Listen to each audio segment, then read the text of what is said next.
okay with me not having them? I think we'll be okay. Hey, everybody, and welcome to the Tatiana Show. It is March 31st, and I am broadcasting to you live from my apartment in New Jersey. Very exciting stuff, as you can imagine. Why am I doing a video on Saturday? And the reason why is because I'm hanging out with George M. Effin Howard. George and I have been hanging out and talking about music and blockchain for a really long time. He has a really illustrious career. I'll let him sort of highlight his background. But I'm really glad that he could join us because we're going to talk about two of my favorite things, cryptocurrency and music. Yeah. Welcome to the show, George. Thanks for coming on. Thanks so much for having me. This is fun. This is, this is something I've wanted to do for a long time. So thanks a lot for having me on. Yeah, very cool. Well, we're happy to have you. We, the royal we. Sure. So I know you've been doing a lot of different things, but before we start diving into, music and blockchain, maybe you could tell people a little bit about, first of all, I mean, you started out as a musician and then you've also been doing different work stuff, music business stuff, pretty impressive. So maybe you could walk us through your background. That'd be great.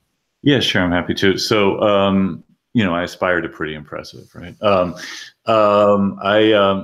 still a musician. I'm a guitar player and kind of started out that way back a million years ago, playing in bands. And a little band that I was in got signed to a equally little label, and I kind of observed and thought, well, this doesn't seem that hard to me. And admittedly, this is sort of the early 90s, so there was no internet. So it was like, you couldn't Google how to put records out or whatever. You had to, it was like a drug deal. You kind of had to know a guy, but I knew a guy. And so, I was surrounded by really talented friends, and I just started putting records out of my, my dorm room. And the timing was right and good. I had a little wind behind my sails. I'd say just dominantly because of the time. This was the era when sort of indie rock, or whatever you want to call it, the sort of the era of Kurt Cobain, college rock or whatever, was really, really crossing over into the mainstream. And I got swept into that vortex a little bit, which led to a partnership with a much bigger label called Rykodisc, which at the time was the world's first CD only label.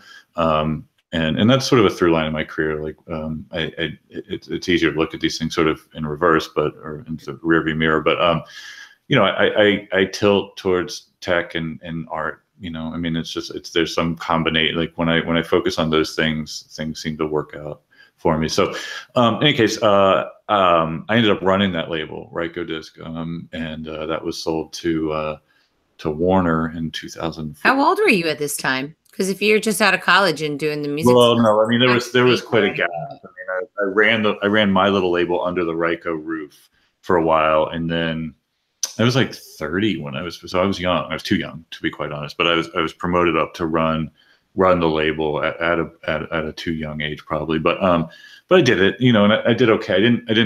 I had a lot of hustle, but I didn't really have any training.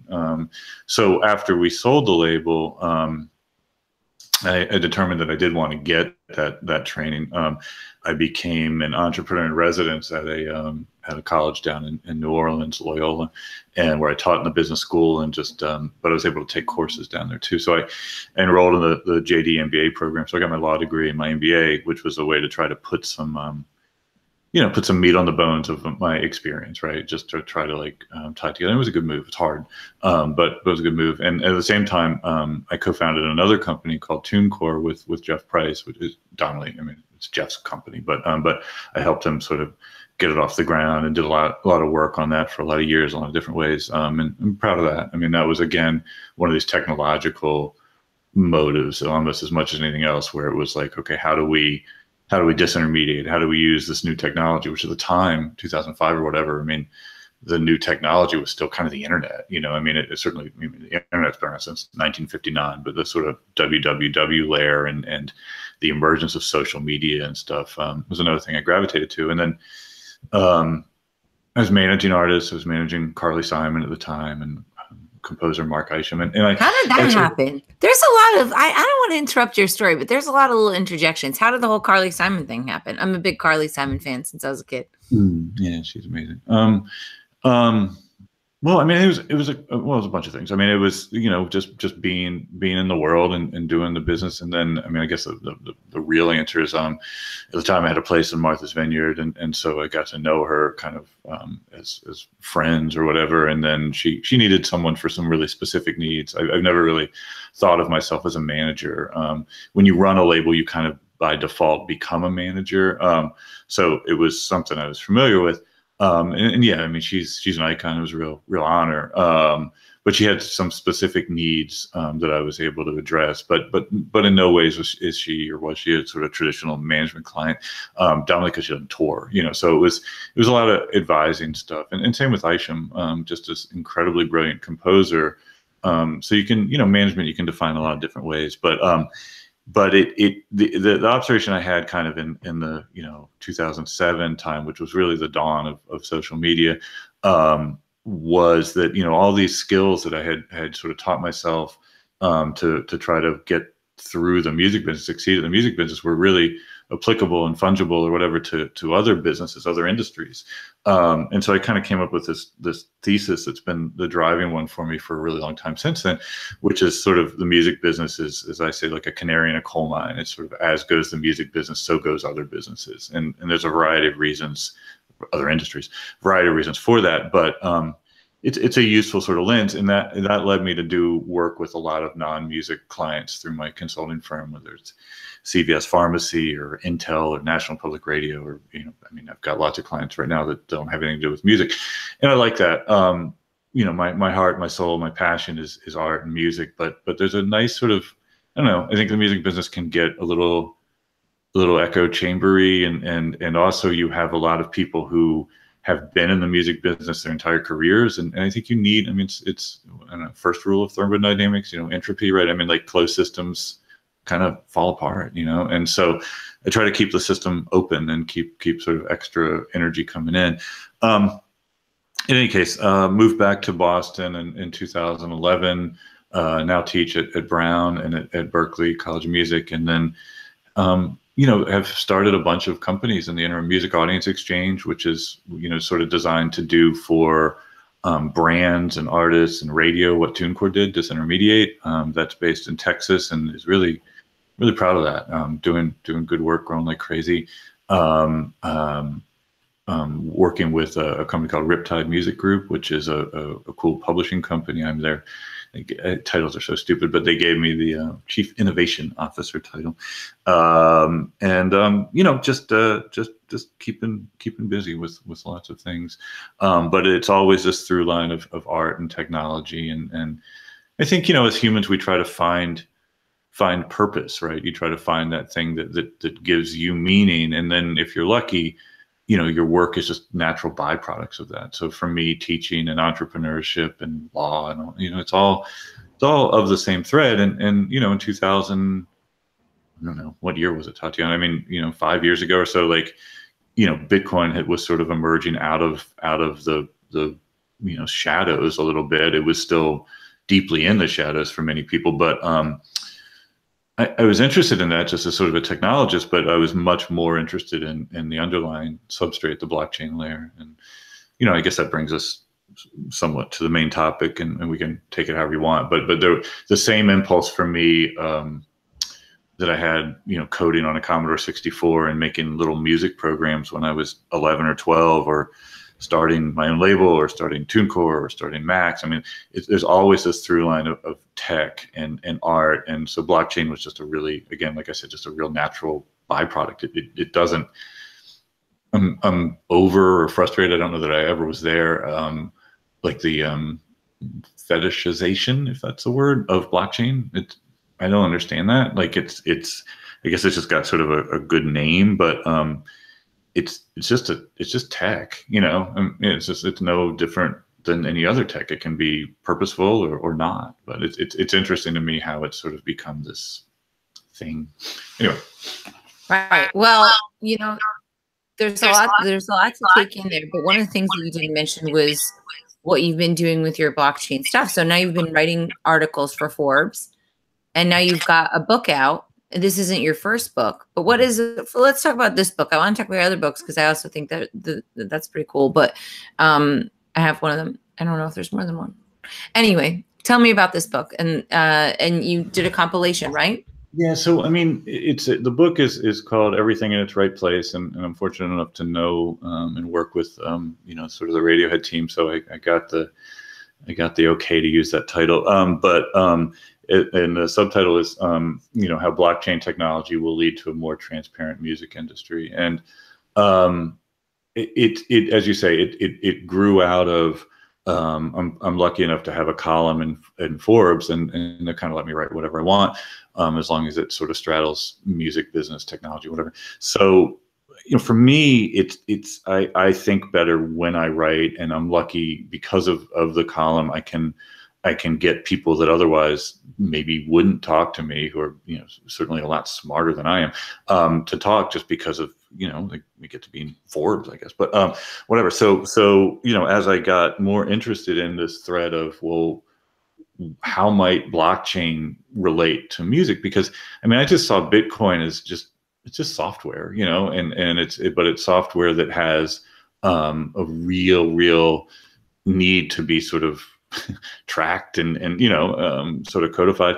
And I just thought, well, if you can do that for money, my Lord, why can't we also do it for IP? And so music, and so I set out to look for those fellow travelers. We didn't really know each other at the time, but I guess it's probably how we got to know each other. But so I talked to some of the early adapters, whether it's Imogen Heap or D.A. Wallach or Zoe Keating, or the usual suspects, right? And that led to all sorts of other interesting people, and I ended up writing, I don't know how many, 30, 40 pieces, some think pieces, some just my own thoughts on it, and a lot of interviews.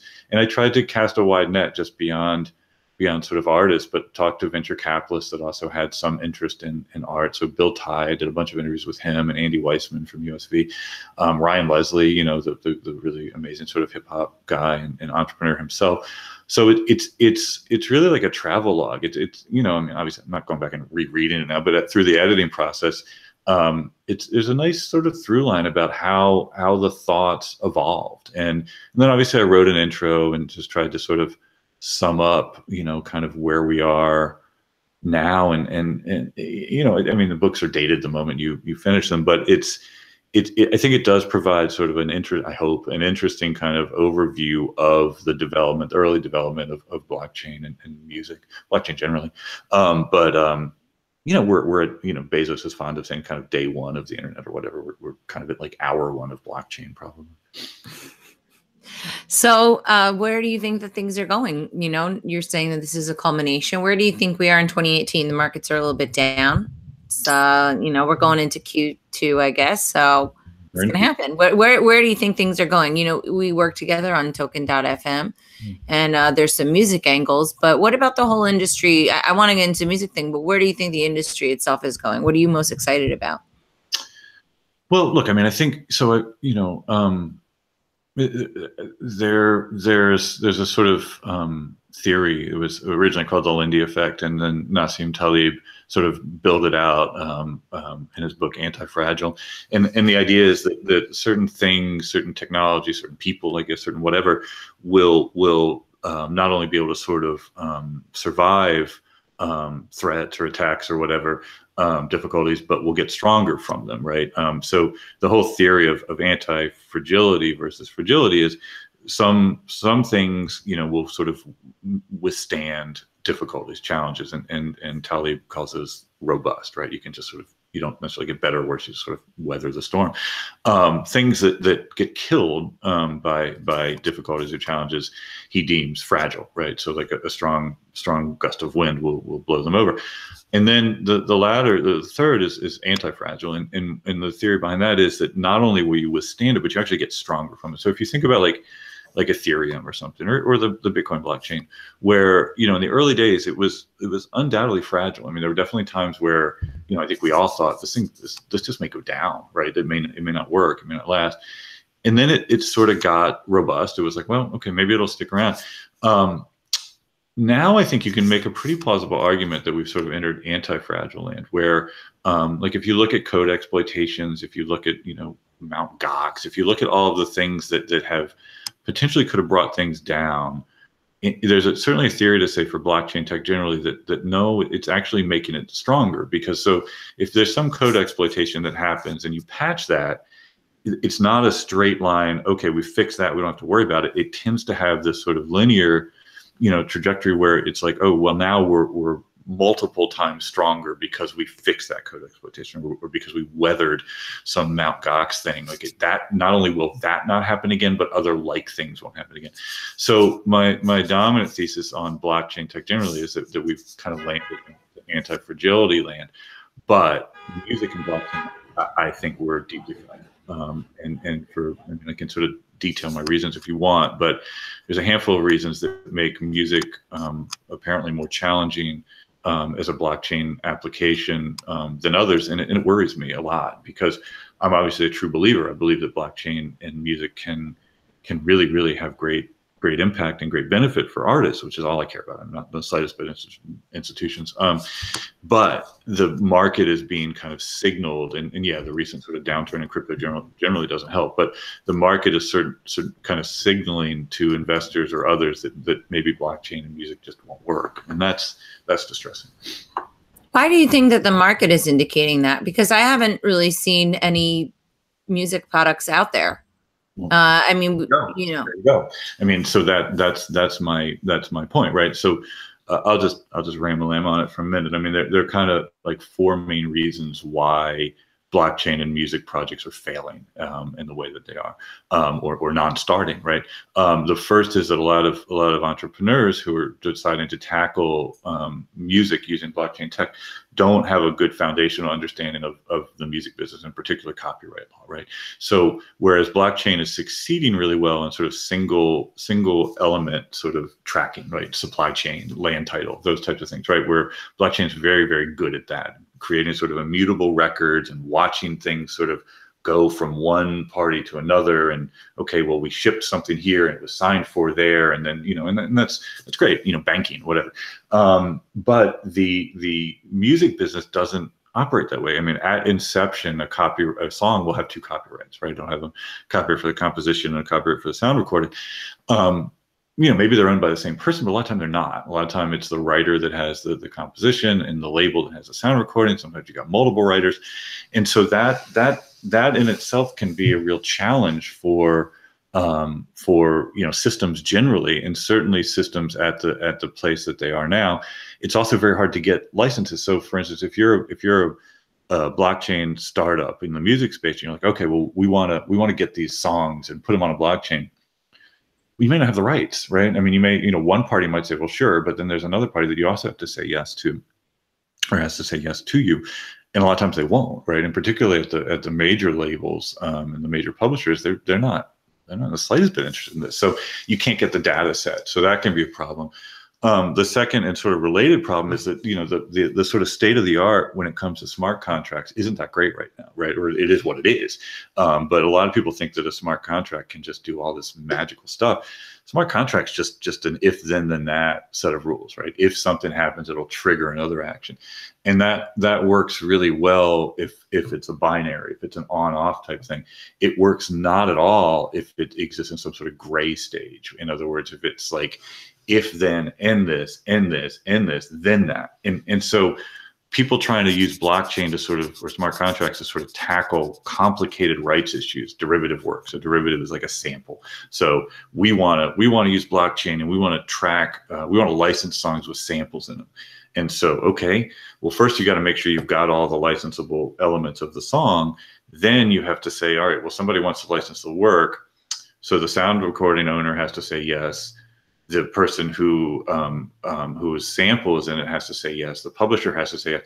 It just doesn't, the technology doesn't really accommodate that type of complexity right now. So that's a problem. The third problem, and this is one man's opinion based on a lot of years in the music business. I think it's appropriate to assume evil with major labels and major publishers, and then kind of let them prove that they're not, right? Rather than the other way.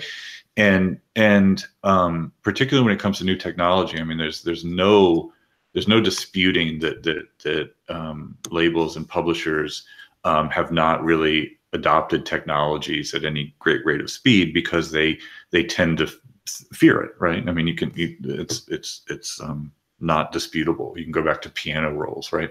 And so so the idea that big institutions are going to sort of adopt this technology that they view as sort of existentially threatening is ludicrous, right? I mean, they didn't adopt CDs, they didn't adopt cassettes, they didn't adopt, you know, anything, certainly not downloads. And so, but companies, these people aren't stupid, so they will say, okay, let's do an experiment on blockchain. But oftentimes they will what's known as sandbag. In other words, they'll say, okay, yeah, we want to bring you in, we want to do a project, and then they'll sort of set it up for failure, either intentionally or just sort of by design. And then they'll say, well, we tried blockchain, it doesn't work, you know, and so that throws out the signal to the market. Or that's the third. The fourth one is too many companies sort of believe that just because something is on a blockchain that anyone will care, right?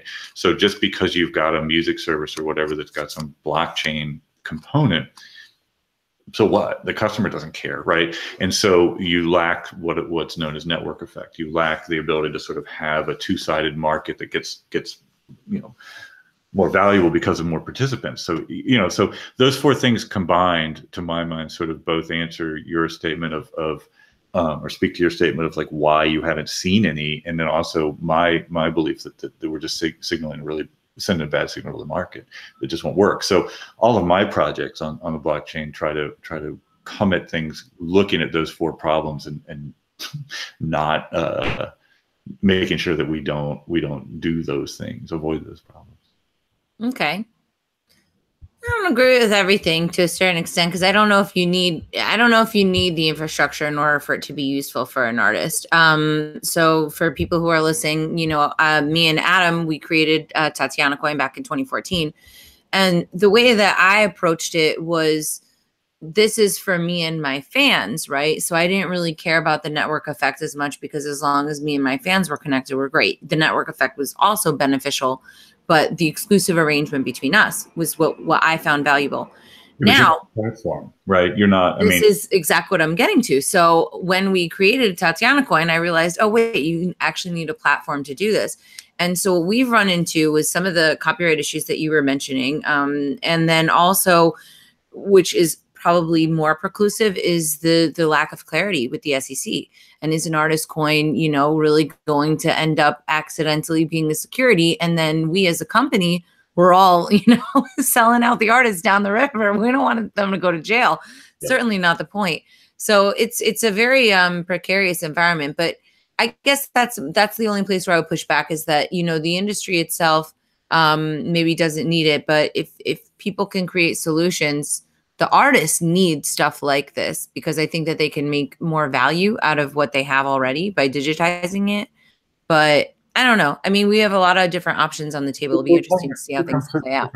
We're talking about different things. Like, don't get me wrong. As I said, I'm a true believer. I know, not I think, I know that there is value to be created via utilizing this technology. Okay. Not only do I know that there's value to be created, I can make the argument that unless and until we adopt, I don't care if it's blockchain or not, unless and until we adopt machine readable rules that will create efficiencies around licensing, so that those kind of music adjacents, you know, companies that don't have music as their prime motivator, and more importantly, sort of you know, music orthogonals, companies right now that don't even think about music, they're just in a different plane. Unless and until we find a way to allow those types of companies or entrepreneurs or whatever to gain access to works in an efficient way, you're libertarian, right? And also in a way that doesn't that doesn't require blanket licenses and rates set by the government. I mean, I'm astonished, and I'm a bleeding heart liberal. I'm not a libertarian. I think it doesn't work. You know, I mean, we can debate that some other time. I certainly am a believer in free markets, but I mean, it's so obvious that unfettered capitalism just leads to just massive, you know, problems. But whatever. So my little anarchist is like cringing. You Continue. I don't know. That's sort of. I don't know. I'm not saying socialism any better. I don't. I mean, like we tried all the isms, right? None of them work. Like maybe we should try art. Let's stay focused. You're saying so. You think that there's going to be a hope. We just don't know what it is. There is a hope. It's just that. But my point is that like some sort of technology in which assets can be, found, right, and then be transacted with at prices, fair market prices, through machine readable rules, that'll work. I mean, but right now there are incumbents and there are stupid entrepreneurs, to be quite honest, that are making that seem implausible. And so, I mean, I was in Salzburg a week ago. You can't trash talk the people you met. No, I'm not. I'm going to give talk. Okay. I was in Salzburg and we built a product. Red Bull, like, I mean, talk about a music adjacent, right? I mean, they've got music in their core DNA. The founder loves it. They're in Salzburg, home of Mozart or whatever. Like I candidly think their product is pure poison, but be that as it may, like they genuinely seem to have as one of their values some care of music or art or something. It's weird, but so be it.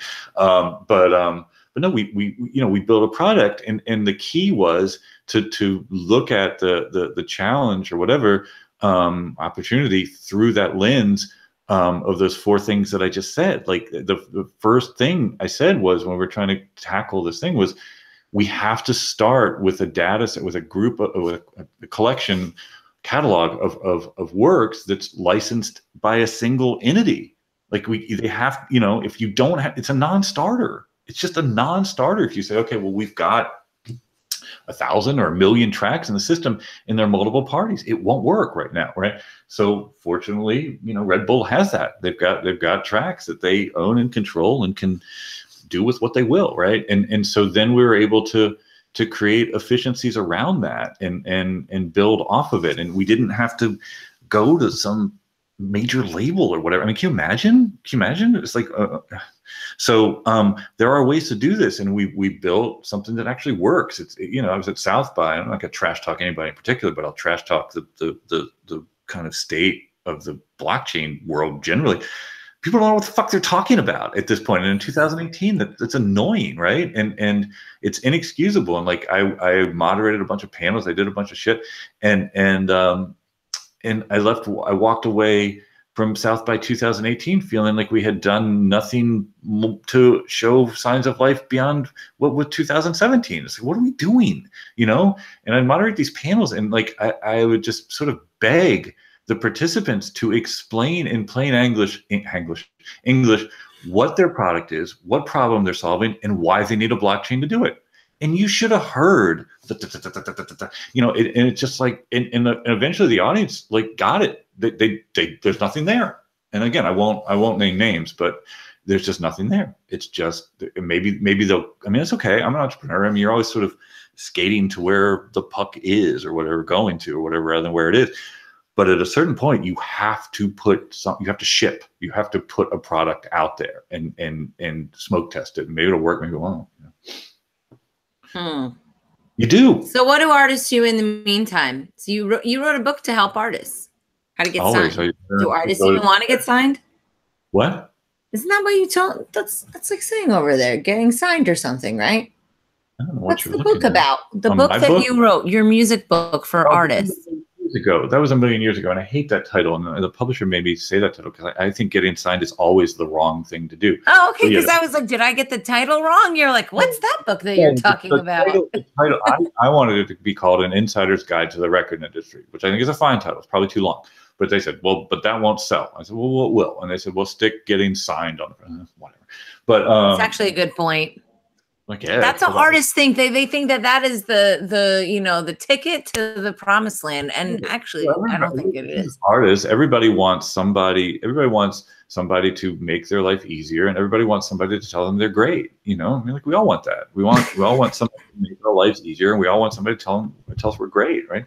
But you can give up a lot for that. I mean, I just wrote a piece for Forbes, I think, where I said, I can walk into a classroom of 150 Berkeley students or whatever, and say, how many of you believe that you must have a label to succeed in 2018? And no hands will go up. And I'll say, how many believe that the contracts that you're going to get from a label are going to be fair and balanced? And no hands go up. And I say, but if whatever, insert major label A&R person, whoever you want, walks into this room and says, I want to give you a record contract, right? How many people would sign it?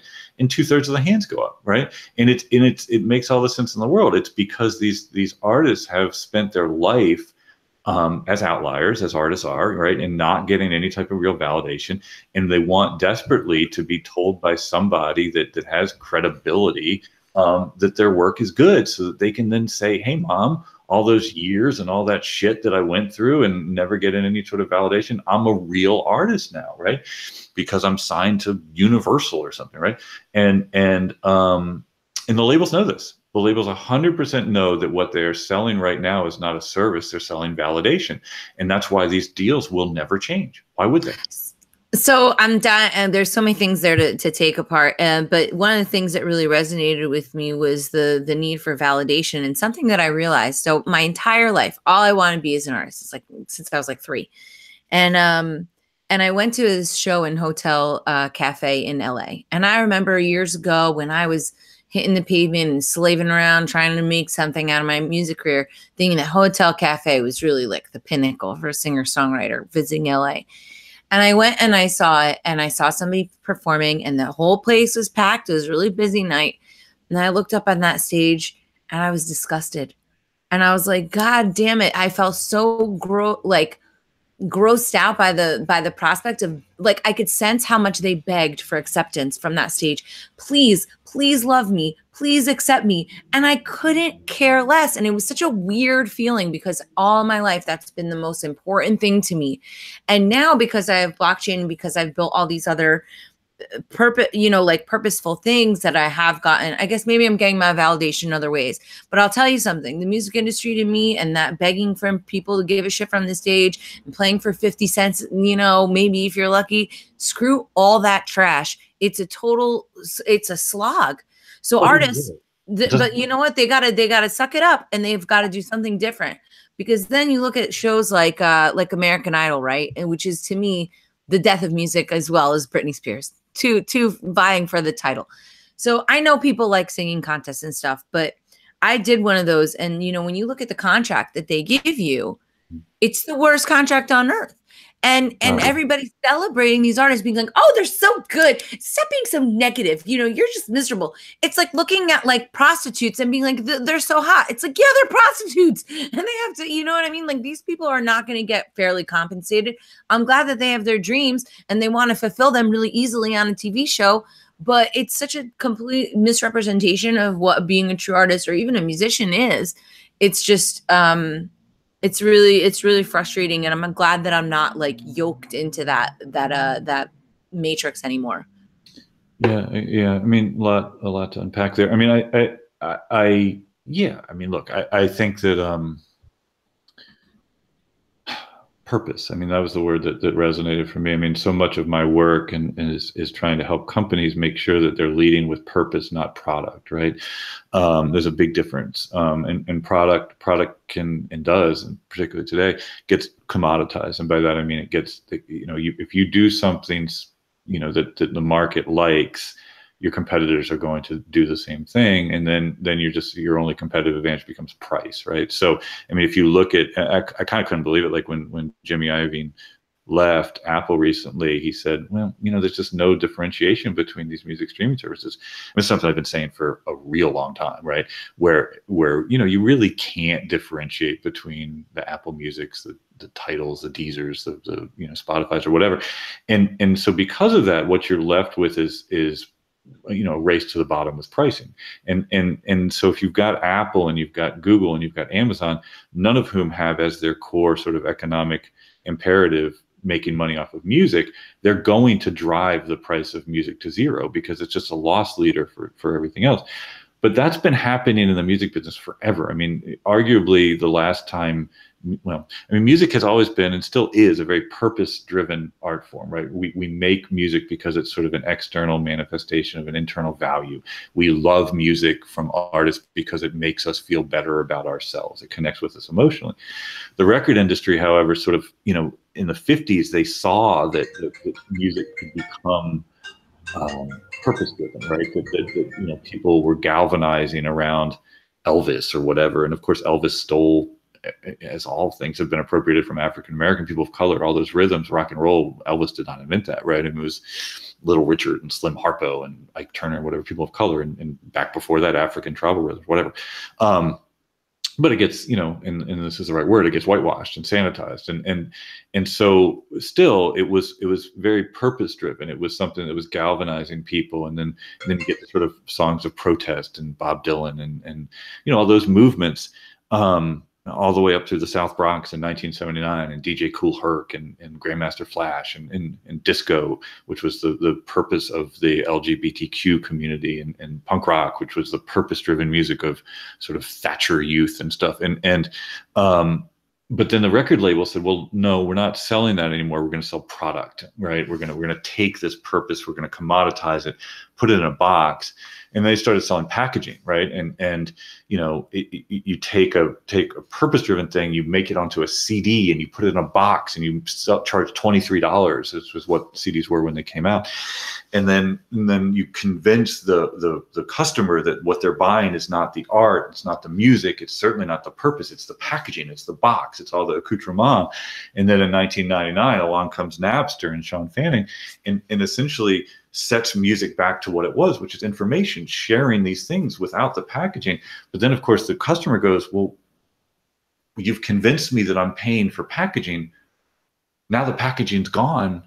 Why would I pay for music, right? It makes all the sense in the world. If you convince me that I have to pay for something that I can hold rather than the underlying kind of emotional resonance for it, and then that thing disappears, what do you pay for? So they confused sort of packaging for purpose, and it blew up, right? And so American Idol, The Voice, all those things, that's just packaging, right? That's just another form of sort of packaging and commoditizing artists. Like, my great fear right now is that, I mean, if you look at what Spotify's doing, and if you look at sort of how it intersects with our voice controlled tools. I'll give you a quick anecdote. So I was giving this rap to someone, and I said, for instance, you no longer say, hey Siri, play Bill Evans or Horace Silver. You say, hey Siri, play jazz, right? So you sort of, Bill Evans now playing. So my Siri heard that. Hey Siri, stop. And so they sort of commoditize it, and then Spotify is like stripping titles off. They want everything sort of a playlist. I have to say this quietly, but so then I gave the example. It's like, we say, hey Siri, play music to cook by or something, right? And so Siri goes, okay. House of the Rising Sun by Blackbird by Barbara Cook. Hey Siri, stop. It's the Foucault's panopticon, right? Anyway, so I gave that as an example. Siri heard me, and it pulled up Spoon, the band Spoon, the great sort of Austin, Texas band. It was like, this is our algorithms failing in real time, right? Like I said, give me music to cook by, it gave me a cooking utensil, right? So that's where we are. But how we break free of that, and corporations don't care, they just sort of want the efficiencies. How we break free of that is we have more direct and durable bonds between those creating the music and those consuming the music without intermediaries. I mean, that's the only way, where you actually reciprocally feel. It's exactly what you're saying. Like what you've done with crypto and what you've done with your art is find a community of interest that sort of, likes you as a musician, likes you as a thinker, whatever. And then you're using the technology to better coordinate that. Blockchain should be a coordinating agent, right? But if it's just used as a way to sort of create efficiencies around commoditizations, what good does that do us? That's the internet. You're here. So what do artists do in the meantime? Anything? Get out and play. Yeah, get out and play. I mean, like the answer is and always will be, for any artist to succeed, they have to do two things, right? They have to make remarkable art, right? They have to make something that people will talk about, right? In business speak, that's called net promoter score. How likely you are to tell a friend about something that you dig. You have to make art that your fans will tell their friends about. It cannot just be you telling people about your art. That doesn't scale. It doesn't work, right? So you've got to do something remarkable. I can't tell you what that is. And then the second piece is to get it in front of people who are predisposed to care. You know, if Miles Davis came back from the grave and played around about midnight for my grandmother who hates jazz, she'd just be like, can you stop, right? If on the other hand, I got the biggest jazz heads in the world and I stuck some mediocre jazz player in front of them, they'd say, could you please stop, right? It has to be the two things, right? Do something remarkable, something people will talk about, and put it in front of people predisposed to care. You can use the internet to kind of test that thesis, but you really need to go and get in front of people and play live and watch them respond, right? And then you need to interact with them as humans do, and then you can scale it on the internet. But waiting around for some label to find you or American Idol to find you, that's the worst mistake you could make. You know, you have to believe that your rough edges, that your kryptonite is also your superpower. Don't sand yourself down, right? Those rough edges, those sharp elbows, whatever, are the things that other people that have similarly rough edges or sharp elbows will relate to. You know, let that out.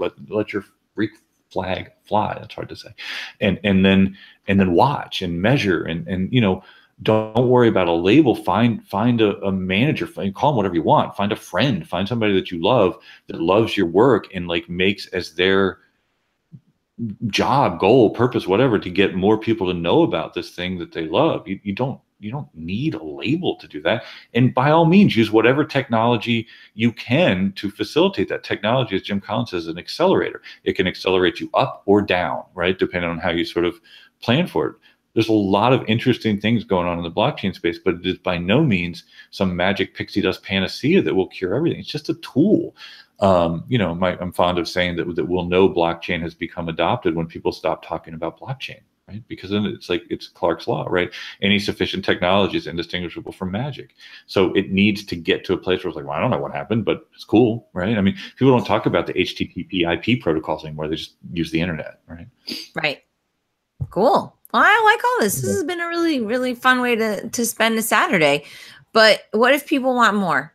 What do they do? Where can they find where can they find your book? Hold it up. Show everybody the packaging. I don't even have like this is like a test printing that just happened to be on my Oh. But it gives you the idea. Pretty dope. But the book's on Amazon. It's on whatever. There's a Kindle version and there's a what you call it, paperback, and so go to Amazon and put in my name or whatever. You'll find it. There's the book. The publishing company is called 9 Giant Steps Books. You can buy it directly from there. You can follow me on Twitter. I'm GAH650. I like Twitter. I like interacting with people on Twitter. I think social media obviously is killing us. So like I don't do Facebook. I Instagram, those things I think people should stop doing that. Whatever. But find me on Twitter and I like those types of conversations, and I don't know, I'm easily found, and I don't know. All right. Well, then, I like it. George Howard, he's the author of Everything in Its Right Place, How Blockchain Technology Will Lead to a More Transparent Music Industry. George is awesome. Please look him up online. Thanks, George, so much for coming on to the show. And everybody, just if you're interested in sponsoring the show or product or service, you can reach out to us at dave@btcmedia.org. Otherwise, come hang with me, TatianaRose.com, CryptoMediaHub.com for all your marketing and PR and stuff. We work with George, too, so you could also be working with George and I. Lucky dogs. All right. Thanks, everybody. We'll see you next week. Bye. Thank you. Bye. Thanks. Bye.